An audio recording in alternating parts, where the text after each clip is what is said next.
Welcome back to Stray Trains. Have you ever had to take a planned train bus replacement? In this video, we take a look at why that is, which is due to something called an occupation. Hope you enjoy the video. First up, let's briefly define what a railway occupation is, which we will come back to later. I will drop the railway in the term railway occupation for the rest of the video, but to be clear, we are not talking about jobs here. The term occupation comes from another meaning of the word, to occupy. More specifically, to take over an area of tracks for a set period when normal train running cannot occur. We will keep it at that broad definition for now, as an occupation is a bit more than purely when buses replace trains, or when no trains can run. Before we continue to define, let's take a look at different types of occupations and scenarios to assist us in understanding.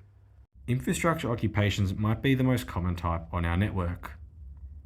This can be maintenance on anything to do with infrastructure across the network, such as the overhead, signals, rails, sleepers, stations, and basically anything else in the railway corridor.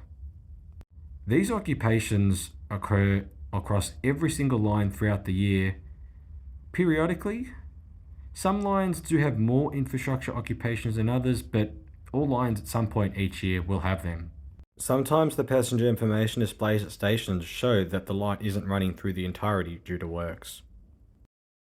Your next service to depart from platform 2 will be the 10:30 Berwick, stopping all stations to Berwick. Your next service to depart from platform 2 will be the 10:30 Berwick, stopping all stations to Berwick. The first example we're going to look at is project occupations. Projects are typically government-based reasons for line shutdowns. For instance, when buses replace trains due to level crossing removals as part of the level crossing removal project, this would be observed as a project's occupation. Another lot of projects occupations which have been occurring over the past few years have been for building and commissioning of the Metro Tunnel as part of the Metro Tunnel project. Whilst many of these occupations have resulted in bus replacements, not all have. For instance, many weekends and nights in 2025, buses did not replace trains on the Pakenham and Cranbourne lines for the Metro Tunnel project. Rather, passengers would have to change at Caulfield for a Frankston line train to or from the city. This poses two interesting aspects. Number one is that an occupation can occur in a specific area, but not on every track. In this example, services could not run beyond Caulfield on the Caulfield local tracks, being the Dandenong line tracks between Caulfield and South Yarra, but was completely normal running on the Caulfield through tracks, the Frankston line tracks between Caulfield and South Yarra. Starting to see the complexity in defining what an occupation is now? Let's continue. The other interesting aspect here is that despite an occupation between South Yarra and Caulfield, trains can run in the occupation, as not all occupations is maintenance or building per se. In this example, trains running through the Metro Tunnel between Hawkesburn and West Footscray. This takes us quite nicely to our next reason, and that is train testing. Sometimes this can be under projects, but sometimes not, so I'll put this as a separate reason for an occupation. In the year 2025, many occupations have taken place on the Werribee line at night for testing of Melbourne's brand new Extrapolis 2 train between Newport and Laverton. This has meant that trains have been running as per normal between the city, Newport and Williamstown, with buses for the occupation between Newport and Werribee. Whilst train testing can take place between normal trains, being that this is a new train, extra precautions are taken place, and this train runs only by itself under occupation until it is qualified to run with other trains around the network. Another reason why sometimes test trains have to run under occupation is because sometimes the route they take might interfere with other timetable trains. For instance, take a look at this next video with a HMT crossing from the down track to the up track. This can't be done with normal timetable trains to and from East Pakenham and Cranbourne.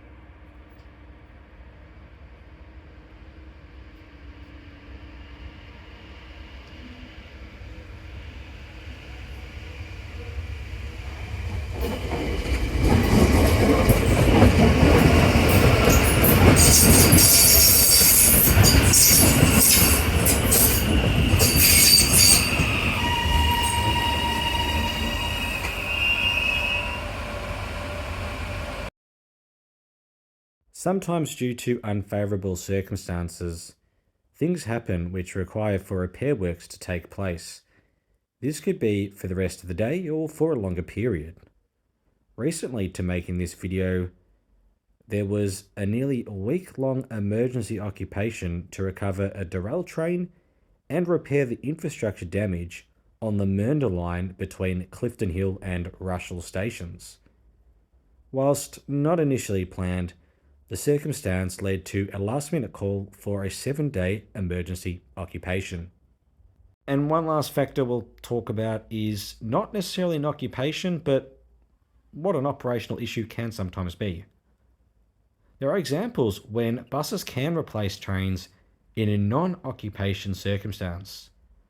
For instance, if there is a road vehicle stuck on the tracks damaging a level crossing, or an extensive signal fault where trains are obstructed, buses will run until the obstruction is removed.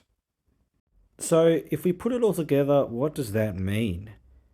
I've created a table here, a green Y meaning yes, a red X meaning no, and a question mark meaning maybe or possible, but could be scenario dependent.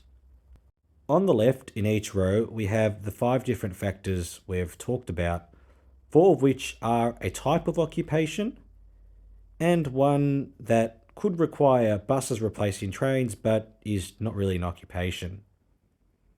If we look, they aren't necessarily planned ahead of time, although generally are. Do they require certain works on the line? Well, yes, if they're infrastructure related, but not necessarily. Do buses replace trains? Well, most of the time, yes, they will, but not necessarily every single time, so we've had to put a question mark on that one, being scenario dependent. Can a train run under occupation? Well, yes, it can. Not really with passengers, but for testing purposes, for example. And finally, the only commonality that they all have is if there is an occupation or buses replacing trains, well, train services for passengers therefore cannot run. Resultantly, based on what we've looked at, it makes it rather challenging to define what exactly a line occupation is. It isn't as simple as saying when buses replace trains or when they're working on the tracks. What we can say for certain is when there is an occupation, a certain area of track is occupied, and therefore normal services cannot run. Occupations take place for a specific reason to better the railways. This could be through maintenance works, projects works, or even trying out new systems. You could also list some generalities as well. Generally, during occupations, buses will replace trains, but not always. Generally, they are planned ahead of time and therefore advertised to the public, but not always. But one thing for certain is just because buses are replacing trains doesn't mean it is due to an occupation. Overall, in my opinion, it is quite hard to define exactly what a railway occupation is and be fairly concise and accurate. It is pretty simple to make a generalized definition, but when you get to the specificities behind it, it is a little bit more challenging than intuitively it might seem. So, if you can make an exact definition, feel free to chuck it in the comments below. And on that note, thank you so much for watching. Hope you've learned a thing or two about occupations. And I think we'll leave it at that. Cheers.